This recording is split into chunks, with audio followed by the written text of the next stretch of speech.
இவ்வுலகில் மனிதனுக்கு வந்த வழியும் போகும் வழி ஒன்றுதான். அதேபோல் இறைவனை சேரும் வழியும் ஒன்று.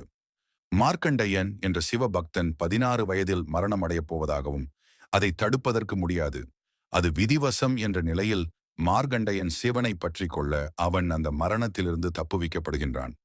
மார்ப்ளஸ் கண்டம், மார்க்கண்டேயன்.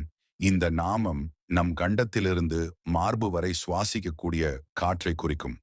அவனுக்கு 16 வயதில் மரணம் என்பது அந்த காற்றின் அளவானது 16 அங்குல மூச்சு என்பதாகும். இவ்வாறு சுவாசிக்கும் காற்றின் 16 அங்குல அளவினால் நாம் மரணத்தை தழுவுகிறோம். ஏனென்றால் ஜீவனானது நம் உயிர் வாழ சுவாசத்தை உண்டாக்கி அதில் மனதை தொற்றி வைக்கிறது. மனதில் உண்டாகக்கூடிய எண்ணங்கள் ஜீவனை கரைக்கின்றது. கதையில் சொல்லப்பட்டது போல் மனமானது மீண்டும் ஜீவனில் பற்றி கொண்டால் மரணமில்லை. இதற்கு ஜீவ சமாதி என்று பெயர். தனது பிடரி நரம்பின் அருகே இருக்கும் இறைவனை அடையும் வித்தை அறியாதவன் மோட்சம் போக மாட்டான்.